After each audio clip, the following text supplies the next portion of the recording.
Agradecemos ao senhor Rolf Steiner pela brilhante apresentação. Dando prosseguimento, convidamos para proferir a palestra sobre a experiência de outros mercados e aplicação no Brasil o diretor de negócios de Vida e Saúde, Brasil e Cone Sul, da SUSRIE, senhor André Azevedo. Bom dia. Obrigado. E, como disse Maurício, o Rolf é mais alto que eu, ele abaixa o ramo e eu vou colher os frutos.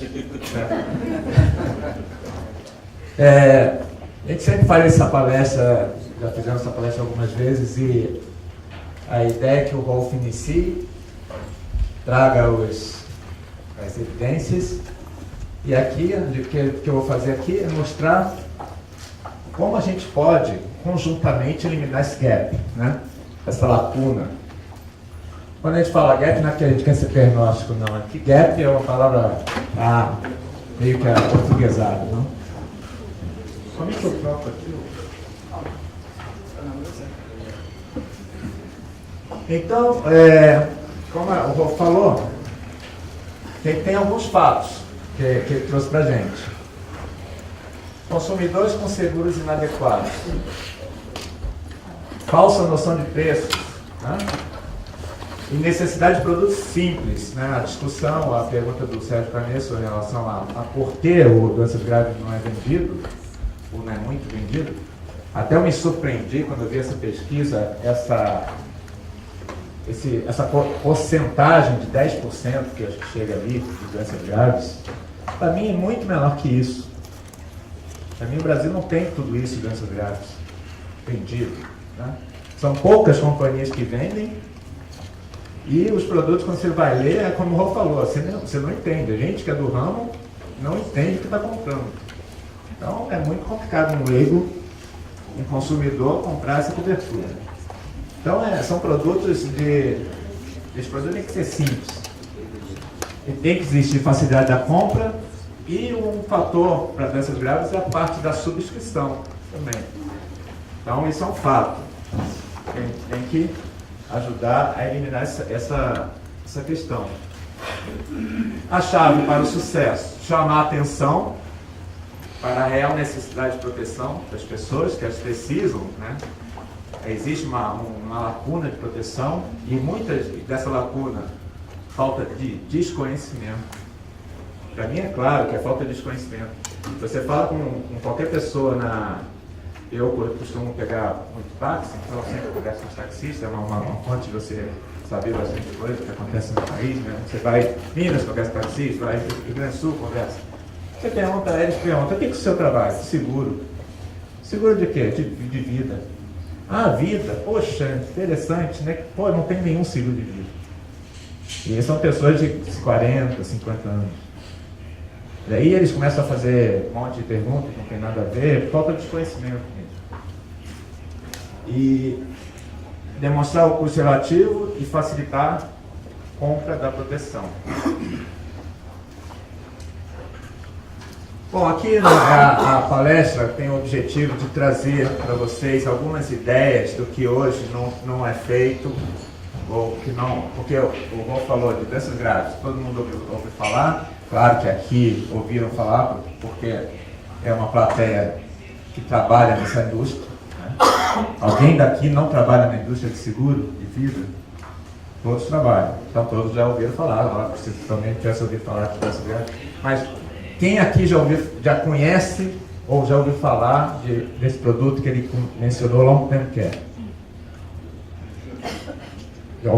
Quem não ouviu? Olha só, indústria de seguro, de vida, metade quase nunca ouviu falar. E não é um produto long term care, um nome em inglês. O que é long term care? Cuidados a longo prazo, como o outro mencionou. É um produto que a gente pode trazer, existe em outros mercados, a gente pode trazer, pode customizar, pode vender em complemento ao nosso seguro-saúde. No Brasil é muito caro, seguro-saúde não é só no Brasil, seguro-saúde está ficando caro em qualquer lugar do mundo. A inflação médica hoje, só no Brasil, está em 17% ao ano. Então o seguro-saúde está ficando caro e a gente tem que, como indústria, pensar em alternativas para sair das amarras da ANS. Né? Quem trabalha com seguro-saúde aqui sabe que existe um rol de procedimento muito amarrado o produto, as companhias não têm nenhuma flexibilidade, mas eu acho que se puder fazer tudo na parte de seguro, na parte de âmbito de SUSEP, eu acho que pode ser um bom complemento ao seguro de saúde. Então a ideia daqui vamos ver algumas bolas aqui, né, sobre produtos que a gente pode eliminar esse gap. Nós temos uns produtos de longevidade, que interessa bastante a fundo de pensão, né, que tem seguros, isso aí a gente não vai ver aqui. São os seguros de aposentados com trabalhadores ganhando mais, né? E isso também ocorre que as pessoas aposentadas, as pessoas vão precisar de outros tipos de produtos. Também proteção contra a longevidade. Temos o long term care, o short term care, que é o cuidado a curto prazo, seguro de saúde. E o seguro de saúde envolve cirurgias, seguros de viagens de crianças hospitalar. Vamos ver primeiro o verde aqui, o doenças graves. Vamos ver se todo mundo entende doenças graves de maneira que a gente não vamos trazer o doenças graves clássico, tradicional, vamos trazer algumas ideias de doenças graves. Porque, se vocês forem ver, no mundo todo, você encontra vários tipos de doenças graves, de coberturas. Né? Tem uma lista longa. Na África do Sul foi o primeiro país que criou doenças graves em 1983, se não me engano. Hoje ele já tem 150 doenças com doenças graves. E por que isso? Porque lá o seguro-saúde não é tão desenvolvido, como aqui no Brasil nós temos seguro-saúde. Eles procuraram fazer um produto para que substitui ou que é o seguro-saúde do país em si. 150 coberturas.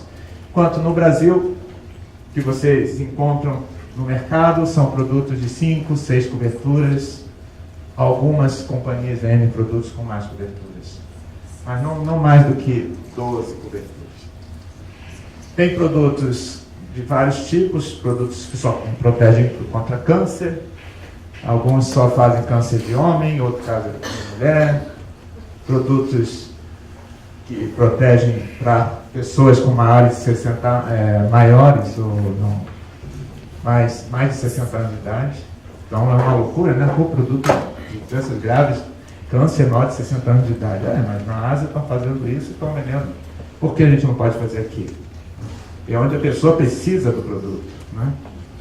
Onde a pessoa precisa do produto. Então, a gente tem que aprender, trazer um pouco, importar isso e tentar desenvolver aqui no Brasil, né?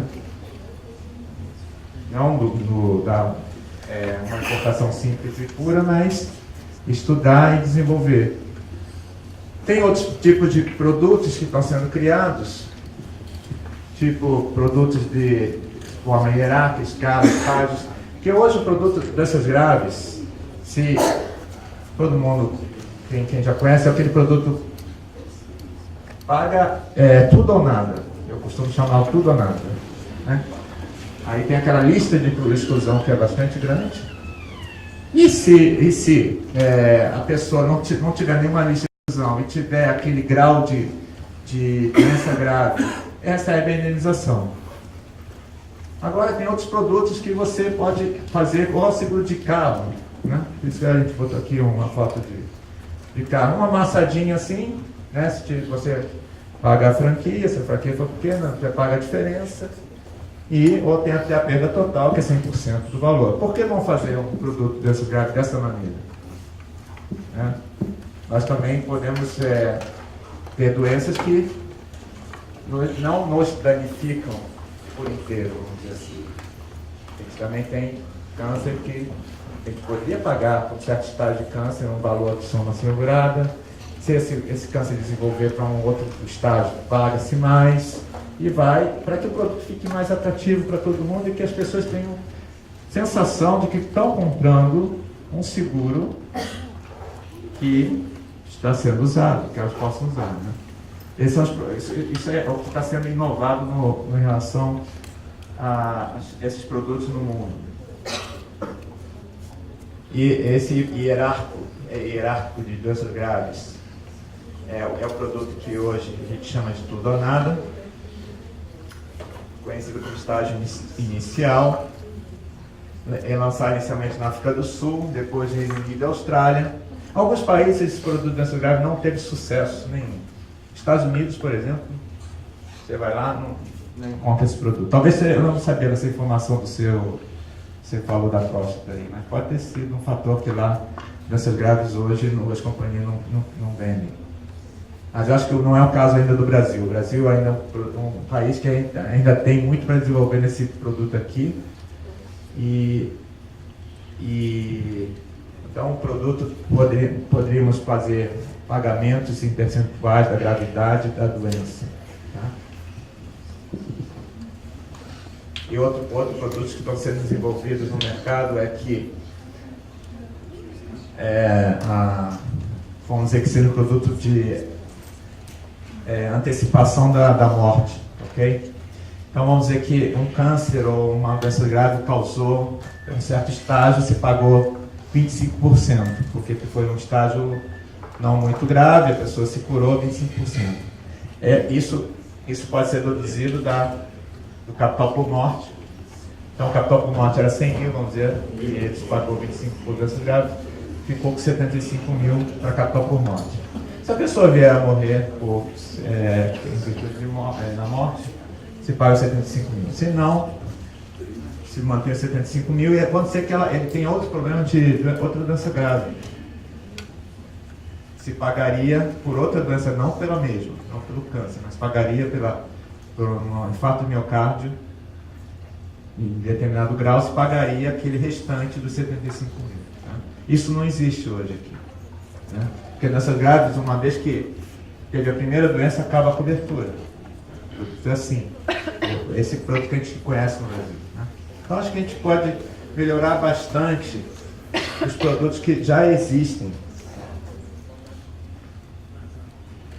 Produtos com escala, que eu estava dizendo, estágio 1 de essa AJCC, talvez quem seja médico conheça, eu não conheço, deve ser uma tabela que indica o grau de câncer.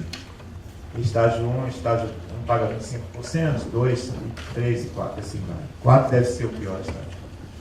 Acidente vascular cerebral também tem definições de estágios. Okay? Então são todas ideias de produtos que já estão sendo feitos lá fora e que aqui estamos muito longe de ver esse tipo de produto. Outro tipo de produto que a gente queria ver em mais detalhe, já que metade aqui indicou que não conhece, é o cuidados a longo prazo. É uma cobertura adicional para uma qualidade de vida.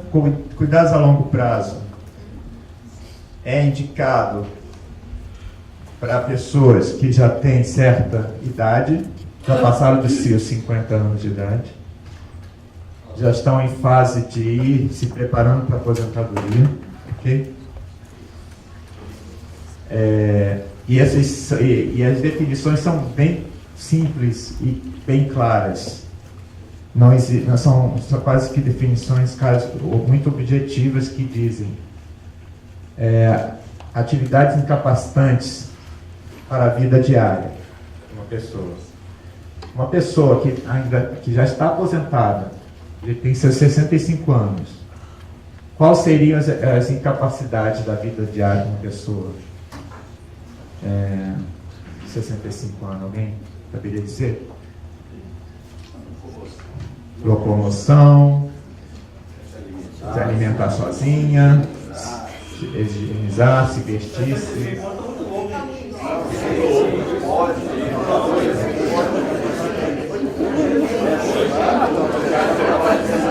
Não, mas antes de 65, às vezes teve uma doença grave, teve uma AVC e ficou incapacitado. Vai pra casa. Então, esses diários Eu sempre gosto que causa muita polêmica. Você fica muito novo, João Felipe. Não, mas essa discussão é boa, porque as pessoas nunca pensam quando a gente chegar nas idades mais avançadas e nos cuidados que a gente vai precisar ter. E também nos custos que isso vai acarretar. Todo mundo aqui, ou muita gente aqui deve ter algum idoso em casa que vive com a pessoa. Um idoso de 90 anos. E às vezes esse idoso precisa de uma enfermeira permanente. Porque às vezes o filho trabalha, a filha trabalha, não tem como deixar o idoso sozinho em casa. Quem que paga esse custo dessa enfermeira? Né? Então eu acho que nessa situação vale a pena a gente começar a promover essa consciência de seguro. É isso que é a resposta da pergunta do João Paulo, que eu agora te dou a resposta. Eu acho que a Suicirê, a gente não só dá os treinamentos para os nossos clientes, que são as seguradoras, na parte de desenho de produto, de subscrição, a gente define como é que subscreve. A parte de venda, a gente interfere muito pouco, porque a gente entende que vocês são as seguradoras, vocês têm que saber vender o produto. Mas a gente dá esses seminários, essas palestras, para a gente poder trazer esse conhecimento, essa ideia de que as pessoas devem se preocupar com isso. Quantos por cento das pessoas não se preocupam com o seguro, Wolf? 44%. Ninguém se preocupa. Eu acho que é um percentual bastante alto. Então, se paga um valor, pode ser um valor percentual da renda contratada ou do capital contratado. Se paga por um período, em países se paga pela vida inteira dessa pessoa. A reserva, a obrigação para pagamento desse produto pode ser muito longa. Aí eu também entendo que as companhias de seguro no Brasil não estão, de repente, não estão muito interessadas em terem obrigações de longo prazo. Mas você poderia fazer algo no meio termo, né?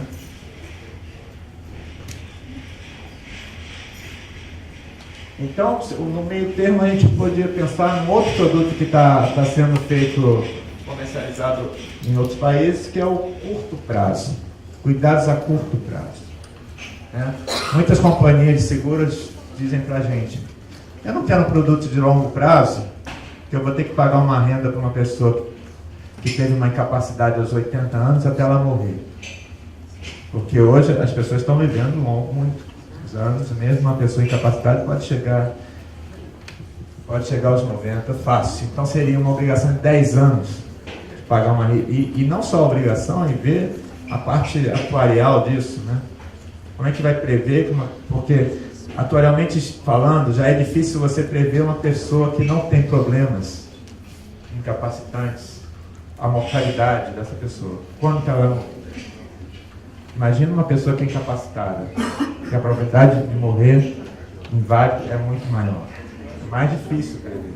Ela pode morrer antes, ou pode morrer bem depois. Então, até para os atuários é muito complicado fazer essa curva. Então, se pensa num produto short-term care.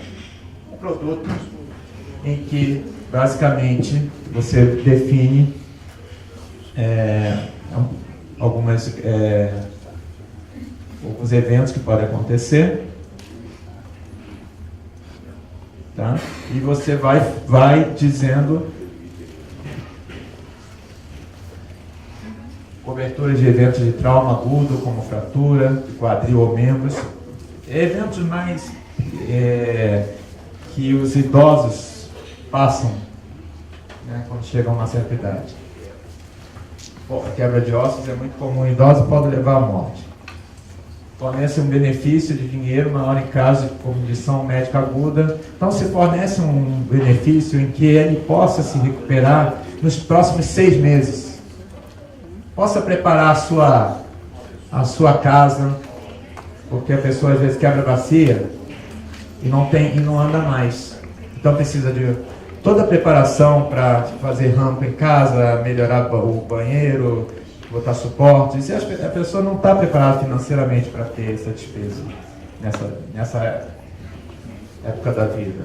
Então se paga por um período, ou se paga um capital único, em que a pessoa vai ter condições de se estabelecer e poder ter uma vida relativamente normal, independente. Porque a ideia desse produto é que as pessoas possam ser independentes e não ficarem dependentes da família. Eu sei que o Brasil, nós brasileiros gostamos muito de família. A gente sempre se apoia na família, e é verdade isso, né? É verdade. A gente deveria também ter preocupação de ter os seus produtos para nos protegermos. Então, os cuidados de curto prazo é um produto que pode ser trabalhado no Brasil, um produto que não independe de a gente ter o produto de longo prazo, que não existe aqui. A gente pode trazer esse produto para cá. Países que dependem do apoio familiar, como é o nosso caso, também seriam atraídos, né? Porque cada vez mais nós estamos virando uma sociedade mais egoísta, né? Com menos tempo para ficar com a família. Então, acho que é um produto interessante para todos pensarem. Além disso, o que eu acho muito interessante, vocês viram aqui que eu não estou falando de produto de morte, né? Morreu, pagou. Isso aí a gente já tem, né? Acho que a gente tem que desenvolver um mecanismo de que as pessoas tenham mais consciência de comprar. Porque morte é muito simples.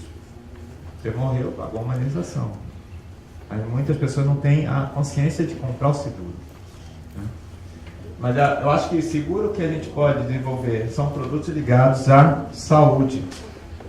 Não a ANS, não, mas produtos complementares à saúde. Você pega hoje as estatísticas do Brasil. Quantos milhões de segurados, quantos milhões de pessoas no Brasil têm um plano de saúde? Alguém sabe? Não, um pouco mais. São 50 milhões de pessoas. Somente 5% da população hoje tem plano privado de saúde. E o que fazem as outras 150 milhões? Fila do SUS. É triste, mas elas vão para o SUS. E elas vão para o SUS. A fila, a gente que tem plano de saúde vai entender. Não, se você for, a gente tem plano de saúde bom, mas em São Paulo tem mais caros. Você tem um probleminha, se você vai no pronto-socorro lá, você fica 3 horas, 4 horas. Imagina uma pessoa que não tem nada. Vai morrer. Então, produtos ligados a complemento de saúde, eu acho que ainda está faltando muito aqui nesse país. Muito. São produtos tipo cirurgias, produto que a gente está tentando trazer para o Brasil, mas é difícil, hein? Companhias não estão abertas a terem esse tipo de produto. Alguém já ouviu falar de produtos de cirurgias? Produto de cirurgia, você lista uma série de cirurgias, vamos dizer, 50 cirurgias. Não as cirurgias mais caras, mas as mais recorrentes, as mais baratas. Que a pessoa, que os 150 milhões, não vão ter que ir para o SUS. Se tiver um apendicite.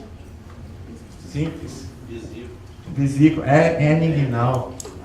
São cirurgias simples, baratas, mas que a pessoa vai morrer lá no SUS, se for. Se ela puder pagar um plano, um seguro, independente de vida, para pagar X reais por mês, para ter essa proteção, ela ter o dinheiro, ela poder pagar uma clínica particular quando ela for, isso aí tem valor, né? Por que a gente não faz esse tipo de produto? Vocês que são no mercado, vocês têm que me dizer, porque eu ainda não tenho a resposta. Temos que fazer. Então, produtos de cirurgias, produtos de outro produto que é a renda de internação hospitalar, isso a gente até vê no mercado, mas produtos assim, eu pago uma renda após o 4º dia de internação. Aí tá de brincadeira, né? Se a média de internação é de 4 dias, eu vou pagar a partir de quarto dia, então eu vou fazer um produto para não pagar, né? Então, vamos fazer produtos que realmente as pessoas sintam valor. Por isso que depois o nosso mercado fica visto como não tendo credibilidade, porque a gente faz produtos que não queremos pagar seguro. Vamos fazer produtos que tenham valor.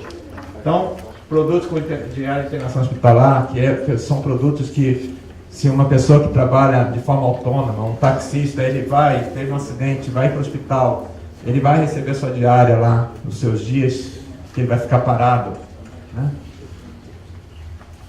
Vamos fazer produtos que são produtos baratos, são produtos que nós, como seguradores, se vocês perguntam, o que vocês estão fazendo?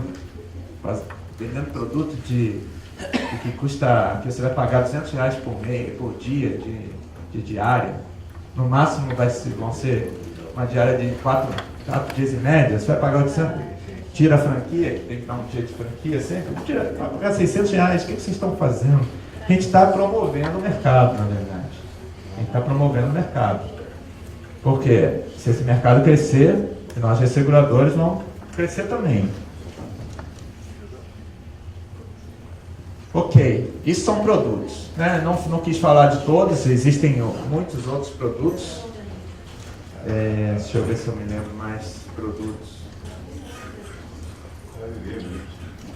Bom,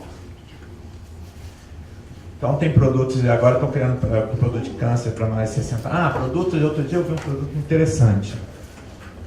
Produto para assistência funerária para maiores de 65 anos. Porque tem seguradora que tem medo de vender seguro para as pessoas idosas, né? De morte. Eu não vejo problema nenhum vender seguro de morte para pessoas idosas, desde que você especifique bem esse produto. E uma assistência funerária vai custar o quê? 3 mil, 4 mil reais? Não vai custar nada, na verdade. Por maior que seja a probabilidade de morte da pessoa, aos 70, 80 anos de idade. Simplificando a subscrição. Bom, uma parte é esse produto, outra parte é a subscrição, né? Porque ninguém quer perder dinheiro também. Ainda mais que se a gente vai vender massivamente, a gente tem que tomar cuidado com a questão da subscrição. Existem correlações entre estilo de vida e mortalidade. Esse aqui seria a subscrição preditiva. Alguém já ouviu falar em subscrição preditiva? Ou até que infiltrou alguma coisa nova. Subscrição preditiva, alguma ideia? Não. Preditiva. Também vocês não fiquem muito deprimidos, porque no Brasil não existe. Né? Não existe, e no mundo é algo novo também, que eu vi alguns casos no Reino Unido de subscrição preditiva. O que é subscrição preditiva? É você, a companhia seguro, detectar dentro da base de clientes dessa companhia, e aí tem que fazer algo relacionado, vamos dizer, uma companhia de seguro que tenha uma parceria com uma rede de supermercados. Qual é a rede de supermercados maior aqui de Belo Horizonte? Supermercado BH? Supermercado BH. Vamos dizer que a seguradora tem uma parceria com o supermercado BH e tem acesso. Esse supermercado BH tem cartão de fidelidade? Tem. Então, cada vez que a pessoa vai comprar no supermercado BH, passa o seu cartãozinho lá, ou dá o seu CPF, vai ter um descontinho no produto X, não é isso? Só que os mercados estão fazendo isso, mas eles estão, na verdade, pegando os seus dados, né? Para saber o que você compra, qual o seu estilo de... Se você vai muito na galeria de verduras, se você vai comprar carne, se você vai comprar álcool, cerveja, vinho. Elas têm toda a informação ali. Para que elas usam, a gente não sabe, mas que elas têm, elas têm.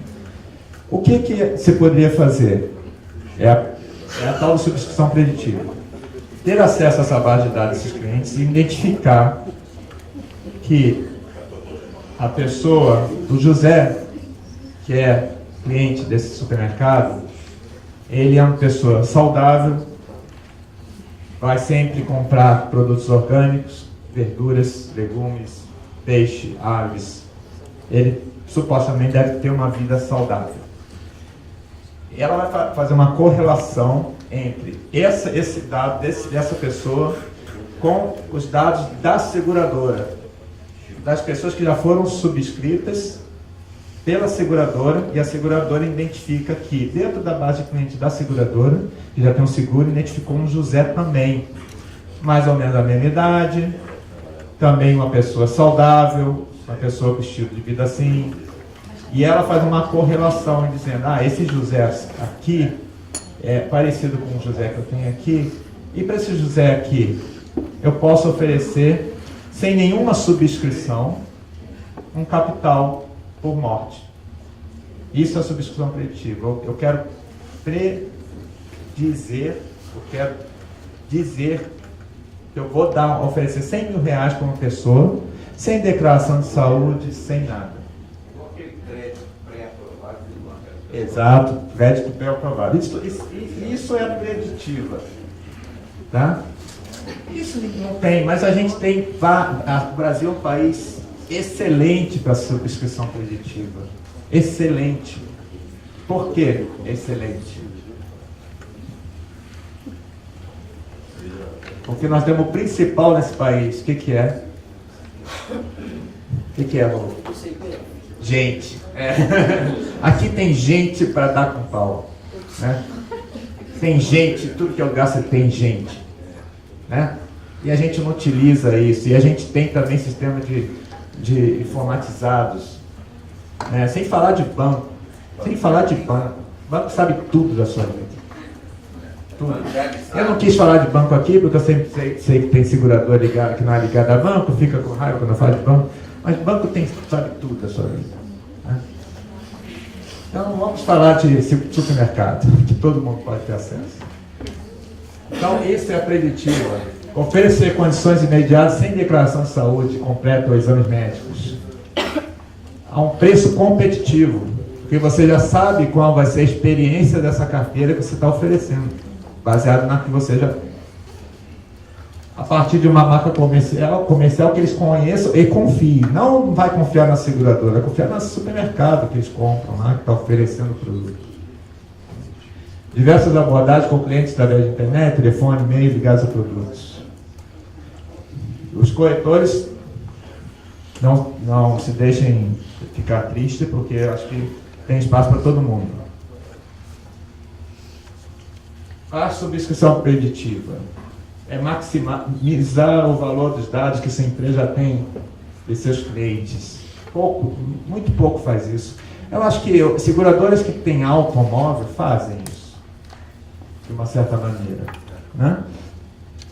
Identificam como um jovem, 18 anos, acabou de tirar a carteira, tem um perfil de risco mais grave, te cobram mais por isso. Eu acho que os seguradores de auto têm. Então a questão é, você está sentado numa mina de ouro. Então não adianta eu pensar em fazer subscrição preditiva no Chile. Por quê? No Chile. Não tem gente. Lá não tem gente. População, a massa é muito pequena. Então tudo é estatística, é lei dos grandes números. Eu preciso ter massa. Então, para ter massa, preciso ter gente. O nosso negócio aqui é proteger gente, né? É o seguro para gente. Então, o que é preditivo? Alguém já comprou em Amazon? Quem já comprou? Quando você compra em Amazon uma câmera fotográfica, o que a Amazon te pergunta? Pessoas que compraram essa câmera também compraram essa bolsinha para levar a câmera. Né?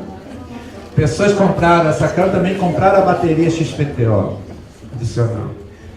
E quem foi ao Amazon comprar um artigo e comprou mais de um artigo? Né? Isso eles estão falando preditivo. Toda hora a gente recebe isso nas nossas casas. Ó. YouTube, Facebook, Google. Toda hora a gente recebe anúncio de subscrição. É preditivo, eles estão pegando a base de dados, dando uma olhada e vendo essa pessoa se interessa por cinema. E que tipo de filme? Filme de violência. Então vai aparecer, você também tem um perfil que essa pessoa com seu perfil também gostou desse filme, do Schwarzenegger. Né? Compra uma garrafa de uísque por semana. Vai cruzando, é isso que é o preditivo. Entenderam? Então, agora todo mundo já sabe o que é o preditivo. E é uma boa ideia ou não é uma boa ideia? Tem como eliminar essa lacuna no Brasil? Tem como eliminar. Temos que ser criativos, né? Mas olha só, companhias de seguro de vida estão atrasadas. Quem concorda em relação a essa ideia de estão atrasadas?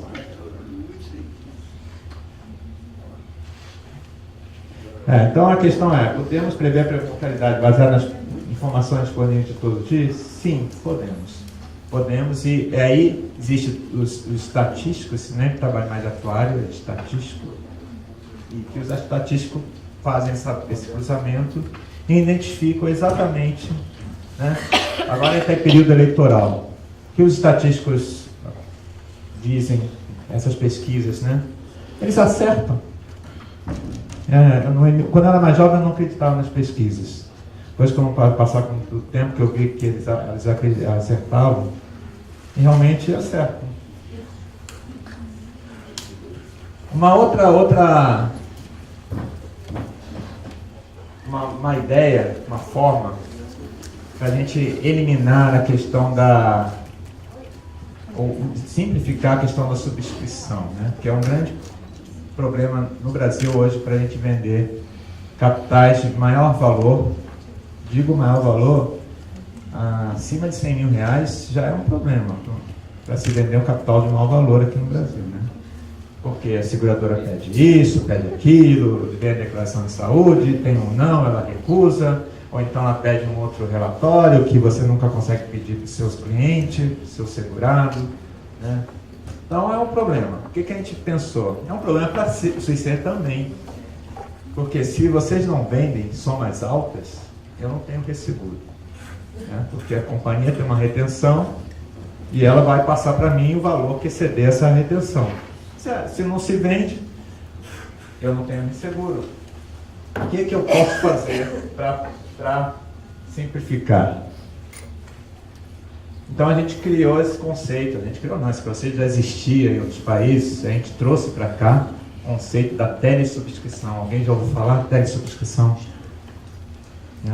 É a subscrição que o principal objetivo é eliminar a declaração de saúde em papel.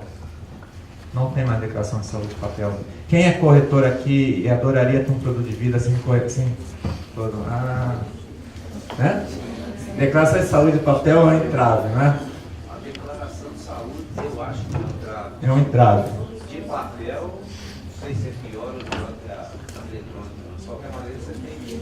Bom, existem telesubscrições e telesubscrições, né?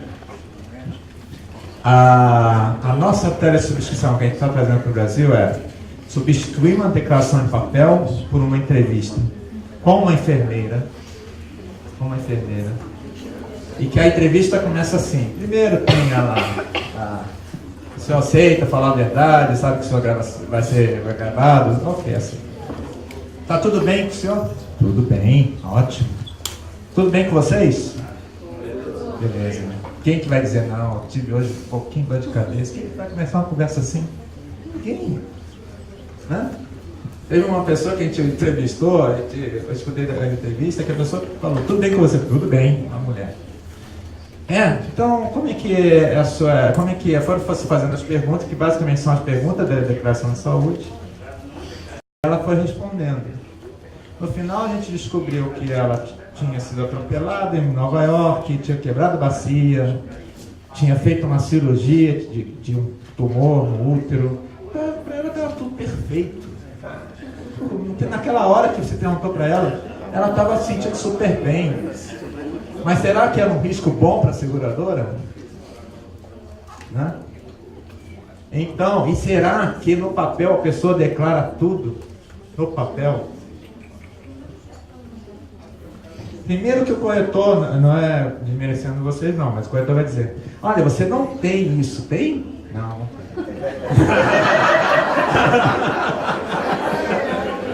Você nunca teve AIDS, você não tem AIDS, né? Não. Se alguém disser que tem, ele vai, não, você não tem. Constrange, não constrange? Então, a nossa ferramenta é tirar essa questão da DPS da mão do vendedor. O vendedor tem que vender. Só isso. Ele não tem que se preocupar com subscrição. Né? Tem que vender.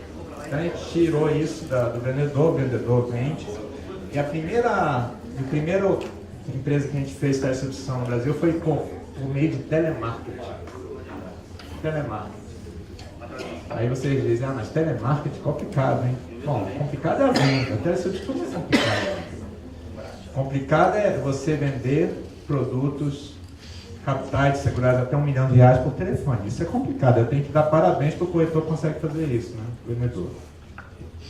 Mas a telesubscrição não é complicada não, porque no momento que ele, primeiro, né, sem entrevista, uma pessoa aceita seguir adiante, né? E sem telefonemas. Essa uma pessoa oferece seguro, ó, seguro vai para a gente confirmar agora o seu seguro, a sua compra de seguro, a gente vai passar para a nossa central de telesubscrição. O senhor vai falar com uma enfermeira da seguradora. Passa na mesma hora, telefonema para a enfermeira está lá, de prontidão, como se fosse uma central de cartão de crédito, né? Vai passando um para o outro. A enfermeira faz as perguntas em 8 minutos em média. Depende também do sexo e da idade. Mulheres tendem a falar mais, né? Mulheres levam mais tempo. 12 minutos em média. Homem leva 6, né? Em média a gente tem 8. Então, no final, a enfermeira passa a ligação para o vendedor ao mesmo momento que já informa para ele quanto ele tem que pagar de prêmio. Você não diz o prêmio antes e o prêmio depois. Você permite isso na telesubscrição. Por quê? Porque se é uma pessoa que precisa ter ter um prêmio agravado por uma questão de saúde, essa pessoa não vai nem ficar sabendo que ela tem esse problema. Eu tenho um problema do coração, nem vou ficar sabendo que eu vou custar mais 2 vezes mais que o outro pessoa que não tem nada. Então, o televendedor comunica e fecha a venda ali. Esse foi o primeiro. O segundo canal que a gente fez foi com uma empresa independente que vende através de corretores. E a princípio o corretor ficava um pouco incomodado que a seguradora ia falar com o segurado, né? Não, todos os corretor nesse da seguradora é assim, ele vai, vende, né? Vem, faz a venda e a parte de subscrição ele diz, olha, quando você está disponível para receber uma ligação na nossa central de telefone, subscrição, eu estou disponível amanhã às 13 horas, tá bom. Essa informação o vendedor, o corretor passa para a seguradora através de e-mail eletrônico, passa, conjunto com a proposta, que é uma proposta eletrônica, e a central liga para esse proponente àquela hora determinada, faz a entrevista e confirma a venda. Tá? Nessa empresa, eles optaram, por questões de sistema, optaram por não agravar prêmio. Tá? Então, de cada 100 casos, hoje a gente está não agravando prêmio. A gente está recusando 12 casos, sem agravar prêmio. Porque se eles pudessem agravar prêmio, por questões de sistema, você poderia aceitar muito mais. Tá? Então essa empresa optou por isso. O que aconteceu? Os corretores estão bem contentes agora que a gente entendeu, eles entendem que agora eles não precisam mais se ocupar da declaração.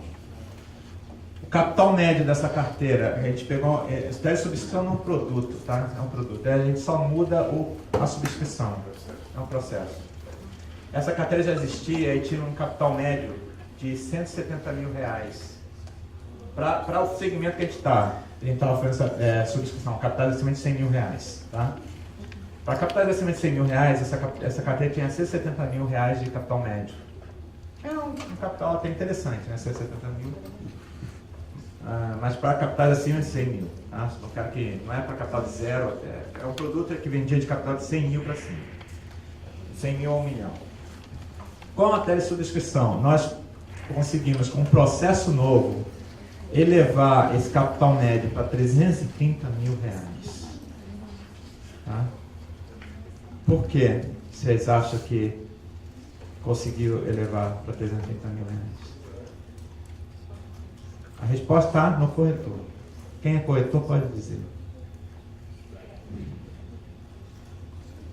Porque o corretor, quando viu que não havia diferença de vender um capital mais baixo em relação a... Você sabe que uma seguradora, quanto mais alto o capital, mais perguntas e problemas ela vai trazer para a venda, para subscrever o risco. Quando o corretor começou a ver que não tinha nenhum problema em vender um capital de 100 mil entre 300 ou 400, era a mesma coisa, mesmo processo, e a qualidade da venda era a mesma, a aceitação da venda era a mesma, a gente começaram a vender mais capital, porque quanto mais capital, melhor comissão, né? É isso. Então hoje, a gente aumentou o capital médio, que para a gente foi muito bom, que a gente está num resseguro de excelente responsabilidade. Aumentaram-se as vendas, né? Os corretores começaram a vender mais, ficaram mais seguros de que aquela pessoa que ele perguntava assim, olha, não declara isso não, porque começou a pega mal. Então imagina se ela tivesse agravando o risco.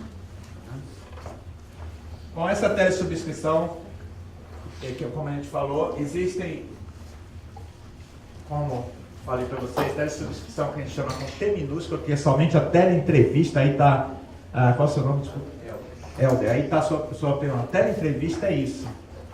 Mas você acha que vale a pena mudar papel por eletrônico? Depende do processo. Na teleentrevista, o que se faz é só escutar a pessoa falar e a pessoa lá, que não é uma enfermeira, toma os dados e envia para a seguradora. Tá? Aí não sei se o processo é tão bom ou eu tenho alguma vantagem, mas a gente não trabalha com esse processo. Tá? A gente não trabalha com esse processo. Só uma teleentrevista, a pessoa que está falando no canal não é um profissional da área de médica. Que é um profissional da área de saúde, como enfermeira, se a pessoa disser assim, eu tomo medicamento Ezetrol. O que eu tomo? Ezetrol. Alguém sabe o que é Ezetrol? Não é. É colesterol. Então, uma pessoa que está lá do outro lado, Ezetrol, anota lá Ezetrol. Isso vai para a área de seguradora. Ali não é feita nenhuma subscrição. Você está vendo qual é a diferença? Não existe uma subscrição feita. E no nosso caso, como a gente trabalha com T maiúsculo, a gente chama de T maiúsculo, a gente faz subscrição e por trás do programa que a enfermeira está alimentando, está uma inteligência artificial que a Suíça retém, que é o Magnum. Cada pergunta que a enfermeira vai colocando no Magnum, depois a gente vai ver mais adiante, também o Magnum pode ser usado para outras coisas, vai abrindo uma árvore de decisão. Você tem colesterol alto? Tenho. Tem? Então respondeu sim. Abre mais uma pergunta. Qual é o seu nível de colesterol? Mais de 200, né? Vai dizer, todo mundo sabe qual é o seu nível de colesterol. Todo mundo sabe. Então vai dizer, é mais ou menos 215, tá? 215. Aquele valor, se a pessoa tem mais de... Bom, 215 não é alto, mas vamos dizer que a pessoa diga 300. E ela tem 40 anos. Aquilo já é um problema. Então o Magnum já identifica e já faz outras perguntas relativas ao colesterol. Tá? Isso é uma árvore de decisão. Estou muito atrasado aqui. Então esse é o processo de telesubscrição.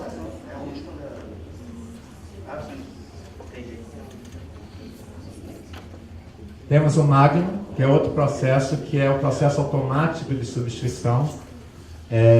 O Magno é uma ferramenta, é um robozinho, que a pessoa vai respondendo perguntas e ele vai abrindo a árvore de decisão e no final ele diz se essa pessoa pode ser aceita no risco ou tem que ser agravada. Tá? Então o Magno ele pode operar, no nosso caso o teste de subscrição ele está por trás de toda a operação, ou ele pode operar independentemente numa seguradora. Podemos facilmente implementar Magno numa seguradora. Tá? Para ter Magno, a gente precisa ter uma operação massiva, né? Porque só o custo de implementação de Magno já tem um valor. Então, se a seguradora subscreve em torno de 1.000 propostas por dia, eu acho que vale a pena já colocar Magno. Magno também não é uma solução para seguros mais altos, mas é uma solução que a gente diria que para 80% dos casos, em capitais de até R$200 mil, Magno daria uma solução.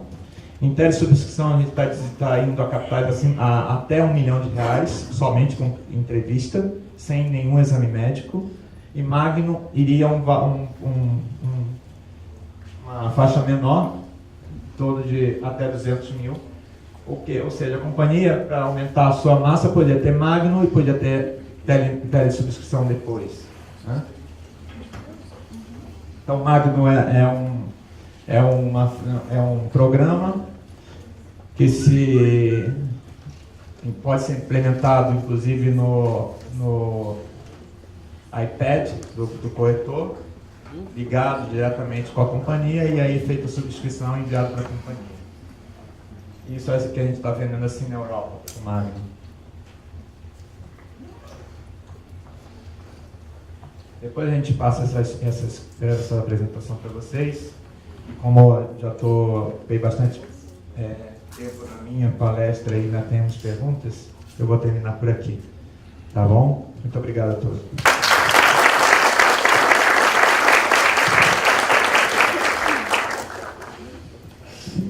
Alguma pergunta? Já temos 5 minutos segundo o cronômetro. André, em nome da GSP, parabéns aí pela apresentação, principalmente na promoção de produtos para preencher essa lacuna de seguradores e corretores. A minha pergunta é a seguinte, é uma curiosidade, porque tem uma conjectura na subscrição, talvez para os próximos anos. Aí. Primeiramente, os japoneses descobriram uma técnica agora de identificar, através do exame de sangue, 13 tipos de câncer. E isso vai ser uma revolução no mundo da medicina preventiva. É lógico que tem um tempo para implementar isso, segundo eles, japoneses, demoraria uns 5 anos. Eu queria saber, de forma assim, técnica, o que isso impactaria no processo futuro de subscrição, como é que você antevê isso, por favor?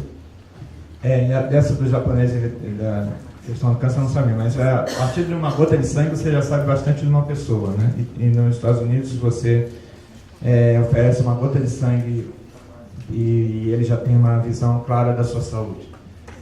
Isso, para quem saber utilizar isso, acho que vai impactar de maneira positiva, né? Não é todo mundo que vai... A gente sabe que, à medida que a gente vai envelhecendo, mais chance de a gente ter câncer ou outro câncer grave. A gente vai... Todo homem com mais idade vai ter desenvolvido algum câncer de próstata. A gente não sabe em que grau, mas vai ter. Se todo homem que morrer de velho for feito a biópsia, vai estar desenvolvendo câncer de próstata. Então, câncer é uma coisa que todo mundo vai desenvolver na vida. Quer dizer, os homens, né? Felizmente. Por isso que a gente morre mais cedo também. Mas eu acho que a gente tem que tirar proveito dessas tecnologias, né? Tem que tirar proveito.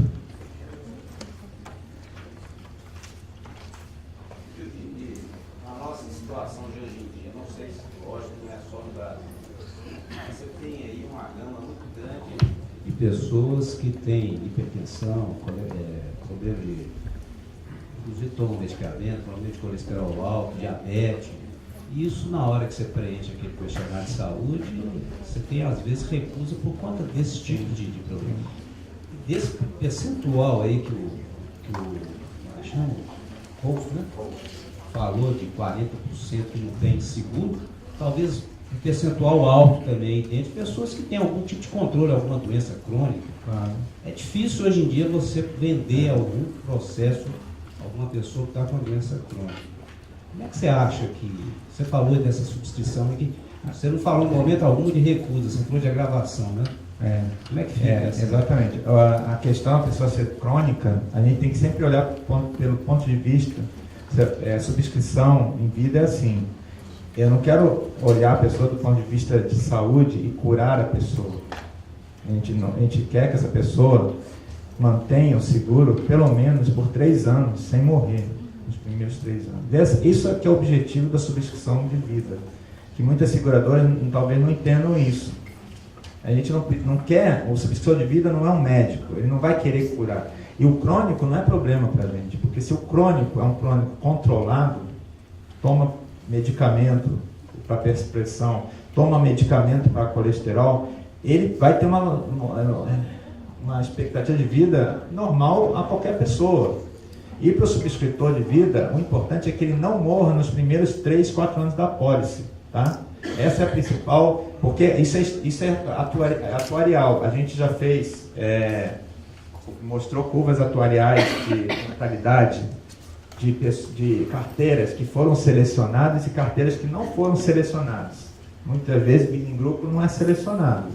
É só responde uma pergunta e você aceita a vida em grupo. Quando a gente compara, a gente vê que a mortalidade de carteiras que foram selecionadas, que foram feitas a subscrição, mortalidade falando, ela vai encontrar a mortalidade geral da população, né, o geral, a partir do 4º ano, 3º, 4º ano, depende do segmento que você está olhando. Mas então, qual é o efeito da subscrição depois de 4 anos? Nenhum, porque todo mundo, depois de 3, 4 anos, já desenvolveu outras doenças. Não, ou deixou de ter hábitos bons. Quando você subscreve uma pessoa com 25 anos, ela era um atleta, e aos 30 já não é mais. Então, isso aí, o crônico não é problema. E a gente sempre agrava o prêmio, coisa que o Brasil não faz, agravar prêmio. A gente agrava o prêmio. Uma pessoa que realmente tem um problema de um risco maior que a maioria, a gente não recusa. A gente agrava aquele prêmio dela. Recusa sim aquelas pessoas que estão realmente, o subscritor detectou que aquela pessoa vai morrer no 1º ou 2º ano. Aí sim, recusa-se. Okay? Mas é pouco. Mundialmente, de 100 propostas, somente 2 propostas são propostas recusadas por questões de saúde. Você acha que no Brasil se recusa demais? Se recusa demais. Recusa demais, mas se você for falar com a seguradora, dizem que se recusa igual. Não, recusa demais. E o problema é que, quando entra a proposta na seguradora, essa proposta já teve um pré-filtro. De quem? Do vendedor. Ele sabe que se aquela pergunta foi não, ele não vai nem enviar, vai perder tempo. Vai frustrar o seu cliente. Né? Fala no microfone aí, para gravar lá. A questão da subscrição eu acho muito interessante, porque ela tem um objetivo, no meu entender, principal é de viabilizar a aceitação do risco. Bom, quando você fala em 4 anos, a pessoa pode desenvolver uma nova doença. A manutenção dessa apólice, daqui a 4 anos será feita uma nova análise, uma reanálise, ela não tem. Não tem, aí é o risco da seguradora, né? Pode vir a desenvolver, pode vir a ter a mortalidade igual a da população. Como você selecionou, ela tem uma mortalidade menor, porque você selecionou uma pessoa saudável, vamos dizer assim. Você sabe que essa pessoa não vai morrer nos próximos anos. Mas depois que essa pessoa entra na pólice, e não importa se é um seguro anualmente renovável, a seguradora não tem como ir cancelar o seguro de uma pessoa se ela está pagando o prêmio, né? Renovações de seguro de vida, independente da idade que a pessoa está alcançando. A gente sabe disso. Mas não deveria, né? Porque se na pólice não está escrito que o seguro vai ser cancelado ou acabado aos 65, deveria se manter a pessoa.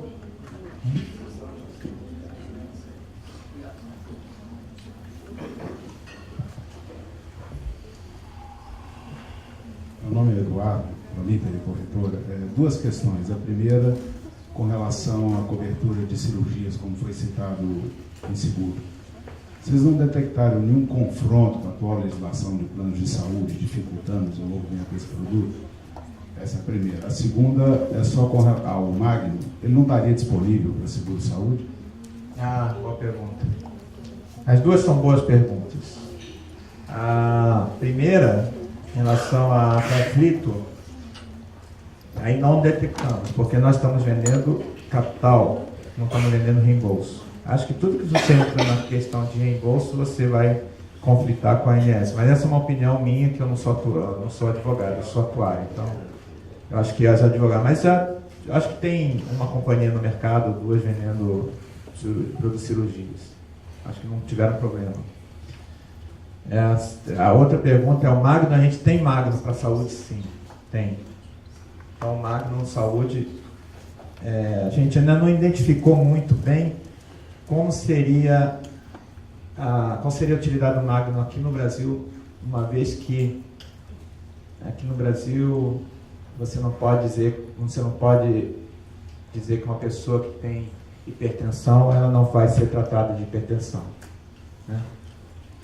Então, o que o Magno identifica é essa pessoa tem hipertensão, ela vai ter esse problema de hipertensão. Ou a seguradora, o que a seguradora vai fazer? Recusar, aceitar aquela pessoa. Mas num grupo, como a gente está falando de grupo, né? Seguro de saúde é grupal. É muito difícil você chegar para uma empresa que você vai deixar essa pessoa de fora, né? Você pode entender o Magno como uma seguradora, ou o plano de saúde vai ter uma melhor condição de prever o risco que ela vai ter, né? Mas eu acho que fazer alguma ação, tirar de pessoa, dar uma carência, isso aí não, né? Mas a gente tem sim.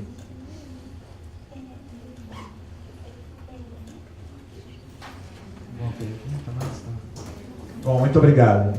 Muito obrigado.